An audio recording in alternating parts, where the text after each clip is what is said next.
একজন লিবিয়ান যুবক, নাম তার আমির, সৌদি আরব যাচ্ছিল হজ করার জন্য। যেইমাত্র সে এয়ারপোর্টে পৌঁছালো, তার নাম নিয়ে নিরাপত্তা সংক্রান্ত একটি সমস্যা দেখা দিল।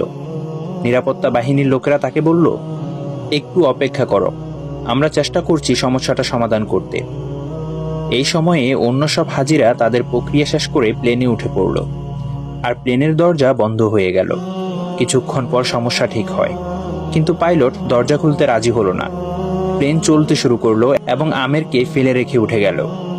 অফিসার তাকে সান্ত্বনা দিয়ে বলল, মন খারাপ করো না, হয়তো এটা তোমার কপালে ছিল না। কিন্তু আমেরের ছিল অটল বিশ্বাস। সে উত্তর দিল, আমার নিয়ত হজে, ইনশাআল্লাহ আমি হজে যাবই। হঠাৎ খবর এলো, প্লেনটিতে যান্ত্রিক সমস্যা হয়েছে এবং তা ফিরে আসছে। প্লেন ফিরে এলো, মেরামত করা হলো, কিন্তু তাও পাইলট আমেরের জন্য দরজা খুলতে রাজি হলো না। অফিসার আবার বলল, হয়তো তোমার ভাগ্যে নেই। কিন্তু আমের ছিল ধীর প্রতিজ্ঞ, স্থির ও ধীরচেতা। সে বলল, আমার নিয়ত হজের, ইনশাআল্লাহ আমি হজে যাবই। প্লেন আবার উড়ে গেল। কিছুক্ষণ পর আরেকটি খবর এলো, প্লেনে আবারও সমস্যা হয়েছে। এবার পাইলট নিজেই বললেন, আমি আর উড়ব না যতক্ষণ না আমের প্লেনে ওঠে। শেষ পর্যন্ত আমের প্লেনে উঠল।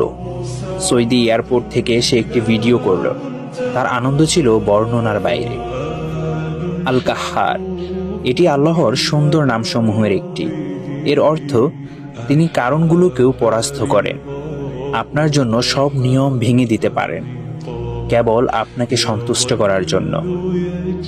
তাই কিভাবে কখন এসব নিয়ে বেশি চিন্তা করো না, যতক্ষণ তোমার বিশ্বাস থাকে যে আল্লাহ সবকিছুর উপর ক্ষমতাবান।